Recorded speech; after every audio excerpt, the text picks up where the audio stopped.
Hi, hello friends. Welcome to ITR India. This is Prashant. Today, English news presented by Madhusmita Sahu. So friends, please subscribe our channel and like, share to others. Good morning, ITR. Today is 28th July. I'm Madhusmita presenting you today's news. Rajasthan governor gives note to House session but with riders. Time to focus on reviving Delhi's economy, says CM. Government job portal gets encouraging response to launch day.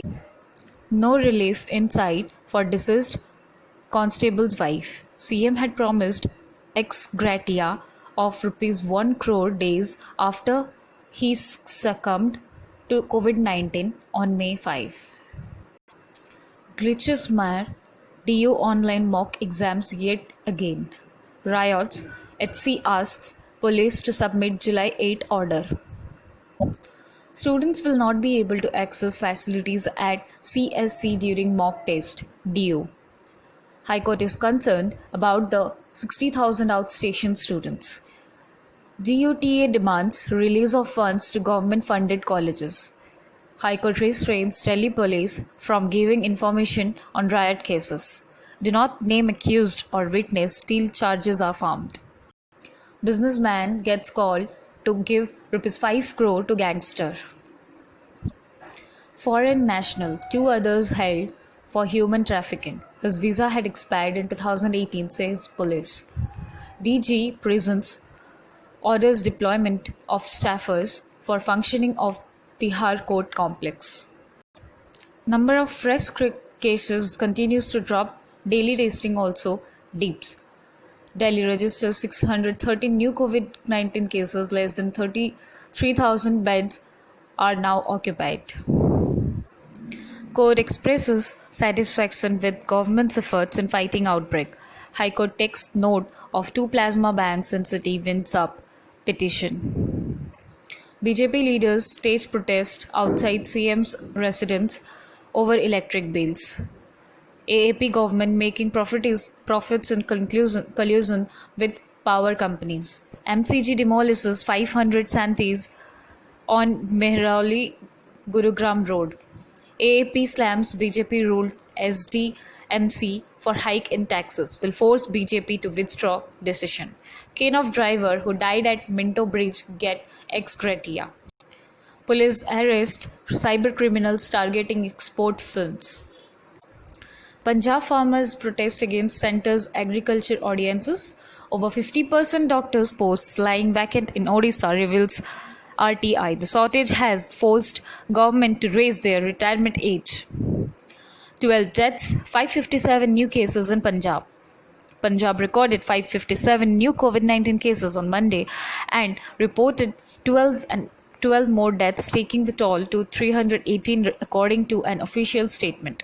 The number of positive cases has reached 13,769. The major chunk of new cases, 176 and 54, were reported from Ludhiana and Jalandhar district respectively. The health department said the active cases are 4,387 and 9,064 patients have been so far been cured. 17 visually challenged persons test positive. As many as 17 visually challenged persons tested positive for COVID-19 in Bhubaneswar at a time when Odisha registered a massive surge in cases that shot up by 30.25% in the past 6 days. Swab tests were conducted on 37 members of Odisha Association for Blind. Of them, 17 tested positive while 20 were found negative. We have no idea as to how our members were infected by the virus, while visually challenged persons struggled with disability day in day and out. The COVID-19 results have come as a massive blow to their mental health, said OAB Secretary Kapila Swain.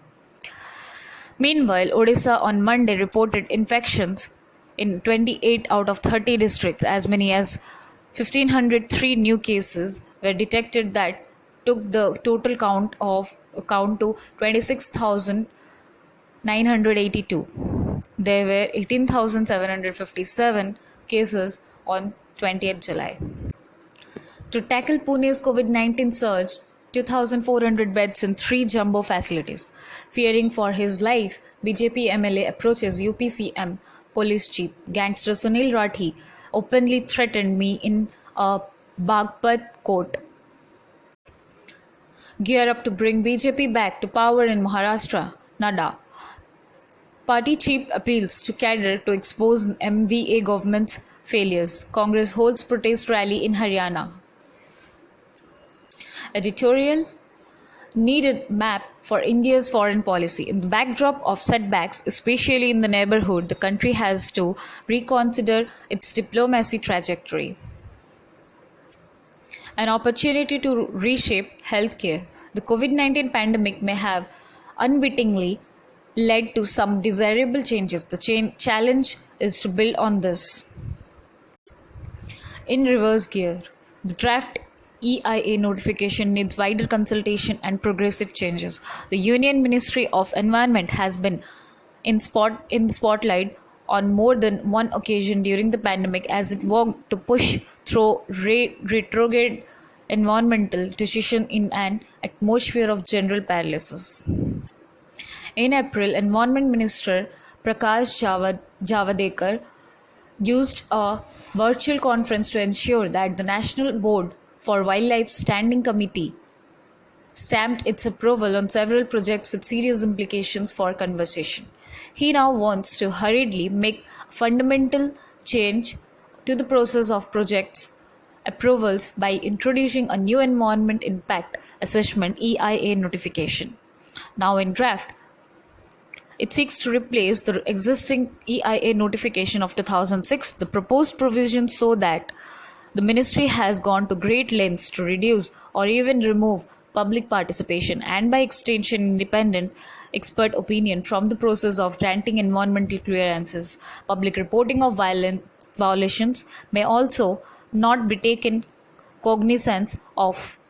While there can be no argument about the importance of development projects, it has resorted to sophistry in classifying activity for exemptions. Section 26 provides a list of projects that would not attract environmental clearance for or permission, including coal mining and seismic surveys for oil, methane, and shale gas on some lands. Section 14 provides exemption for this and some other projects from public consultation, also limiting the scope of public involvement to the district concerns in the case of national parks and sanctuaries where pipeline infrastructures will pass. Roads and highways get liberal concessions. Further, it retains the clause that if a public agency or authority considers the local situation not conducive to participation by citizens, the public consultation need not include a public hearing. In spite of the far-reaching nature of its proposed actions, the centre has displayed unseemly haste to get them in place, and Mr.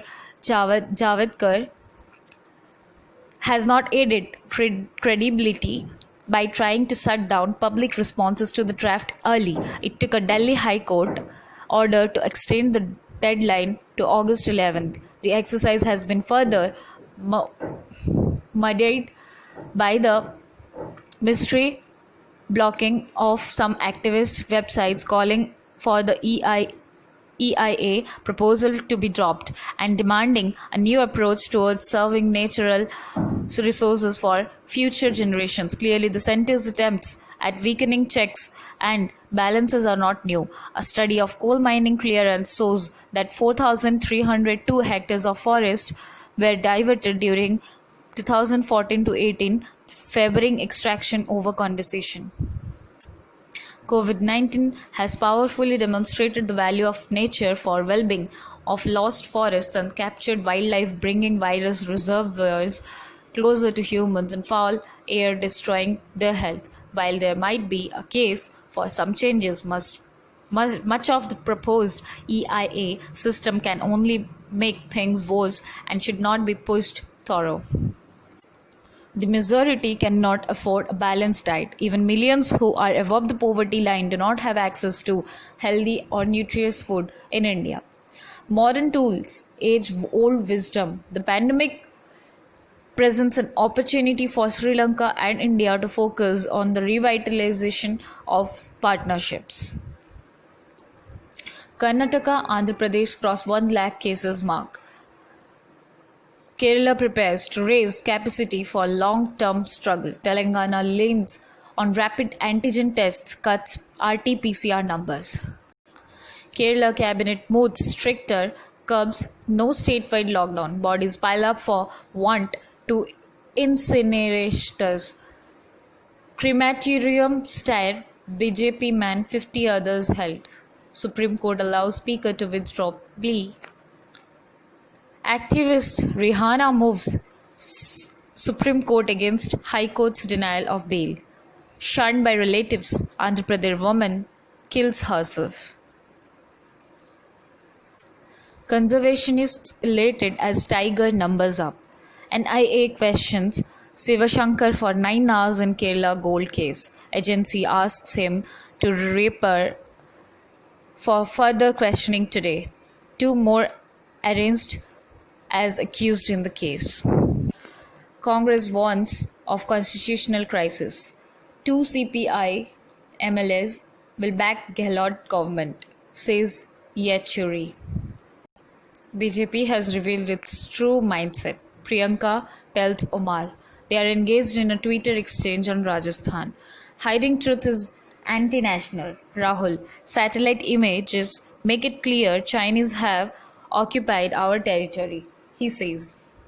Udhav's concerns are fake. VHP. Ram temple ceremony cannot be conducted by video conference. Alok Kumar. Maharashtra CEO rebuts activists' allegations. CPI opposes DD telecast of temple ceremony. MPs oppose exemptions under data protection law. 31,991 discharged in 24 hours. Key Swachh Bharat official quits government. India in better position in fighting COVID-19. Modi, death rate lower than many nations. Will not detain bar chief after August 6. Jammu and Kashmir government. PM Cares Fund cannot go to NDRF. Israeli team arrives for trials of rapid tests for COVID-19. Can affidavits of apology be used? Asks Supreme Court. Court asks government to respond to suggestion for 9 foreigners facing trial. Now coming to some world news. China seizes US consulate in Chengdu. US agents use gas flash bangs to clear Portland protesters. Virtual kidnappings being used to extort money from Chinese students. China chairs meet with Afghan, Pakistan, Nepal foreign ministers. Afghan civilian casualties down by 13% this year. UN. Final test begins for COVID-19 vaccine. Around 30,000 volunteers are to be given shots created by the US government. Iran moves mock carrier to sea amid tensions with US. US envoy in South Korea saves off Muscat to stay cool. UK pet cat tests positive for COVID-19. The unsolved mystery of Botswana's elephant's death. Viral infection poisoning could be among possible reasons. Now coming to some business news. GST cess falls 42% short in FY20. Gold jumps rupees 905. Silver zooms rupees 3,347. Targeted infra push can reignite economy. Center to proceed with divestment of 23 PSUs FM. Single window nod on an unveil to spur investment. India cements back in black. Better selling prices, cost control aid turnaround. HDFC Bank slips over 3% as Puri sells stake. Q3 Q4 to see V-shaped recovery, shares encasing. Firms foreign borrowing slip 81% in June. Russia offers to supply anti-COVID-19 drugs. Amara Raja blaze from JV for IoT devices. Plans afoot to boost drug medical devices production, says Minister. Now coming to some sports news. Juventus seals ninth straight title. Persistent rain wipes out fourth day's play. Fighting Anand leads Gelfland. Ronaldo plays his part to give Sarri the sweet taste of a league triumph. IPL Emirates Board confirms BCCI's LOI. ICC working to fix the WTC schedule. The Old Lady of Turin marches on. Thank you. Have a nice day.